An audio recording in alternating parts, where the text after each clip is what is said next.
The War of the Ring ends the way all great tales insist it must, with the downfall of the Dark Lord, with music, banners, and relief. The shadow is broken, the age is saved. And then Tolkien does something quietly radical. He keeps going.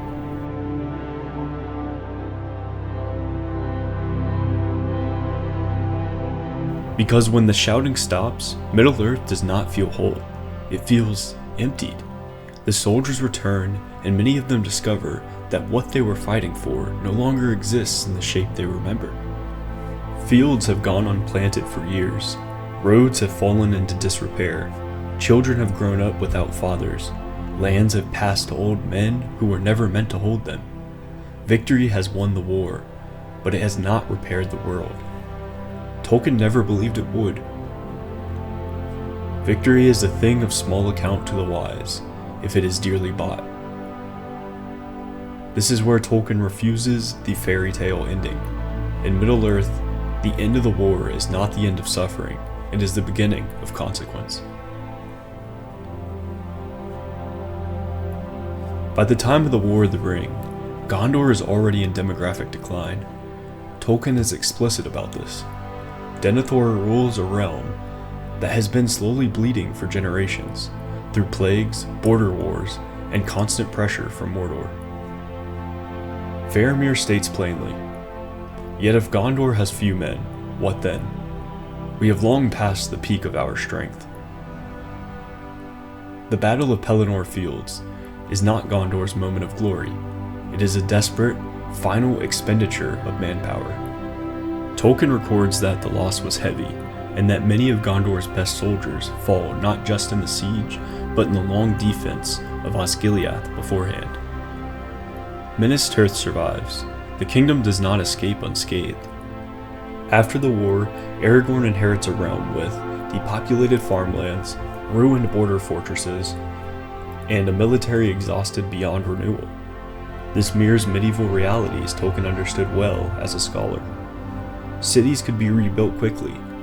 However, agricultural collapse took generations to reverse.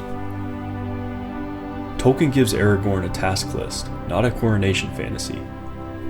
In the days that followed he labored much, and the chief of his labors was the healing of the sick.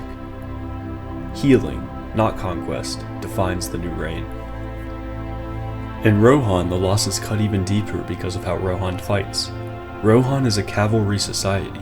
Tolkien models it closely on early medieval Germanic cultures, where landholding, farming, and military service were inseparable. When riders fall, households collapse with them. At the Pelennor Fields, Theoden dies, and with him falls a generation. So ended the house of Eorl, and the line of kings was broken. Though Eomer becomes king, Tolkien is clear that Rohan's cost is not symbolic. Entire Eoreds are destroyed.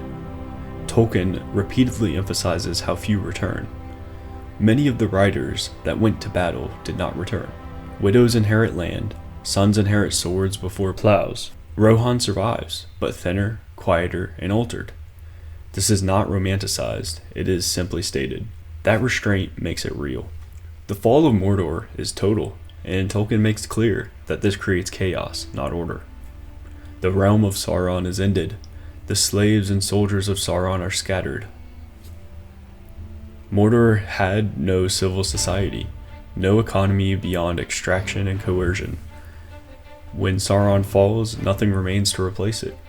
Tolkien does not describe liberation celebrations, he describes collapse. Orcs flee or kill one another. Easterlings and Southrons surrender or scatter. Whole populations are left without food systems, leadership, or protection. This is a medieval truth Tolkien understood well. When a tyrannical system collapses overnight, suffering often increases before it decreases. The war ends, misery does not. Nowhere is Tolkien's message clearer than in the Shire. The Shire never marched to war, it never sent armies east, and yet it is occupied, stripped, and exploited. This country wants cleaning up badly. Mills are seized, food is exported, Authority is centralized under distant, uncaring rule. Tolkien based this directly on wartime England and post-war industrial exploitation. The Scouring of the Shire is not an epilogue accident. Tolkien insisted on it. I do not think that even power or wisdom would have been able to foresee the outcome. The hobbits who return are changed. They had come back, but they were not the same.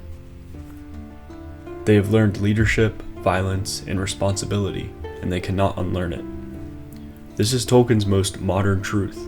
War permanently alters those who survive it, even when they return home. Tolkien never presents Aragorn's reign as effortless. The king was busy, setting in order all the realms of his dominion.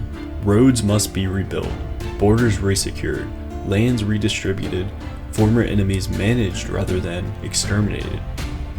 Aragorn's greatness is administrative.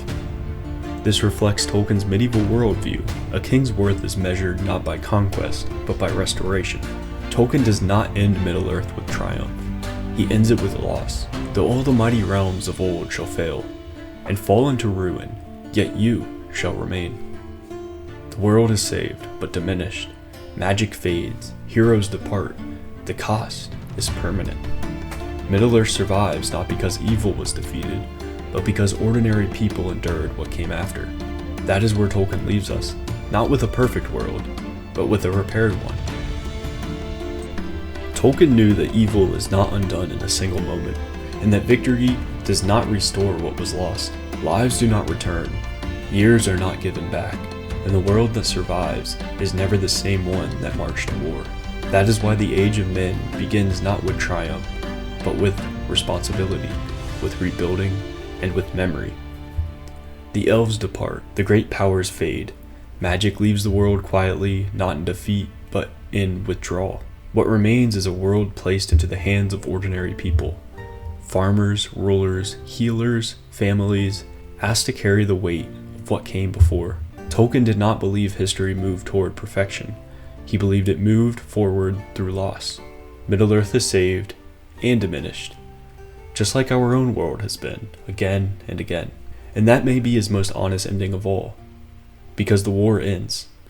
But what comes after is what truly defines an age.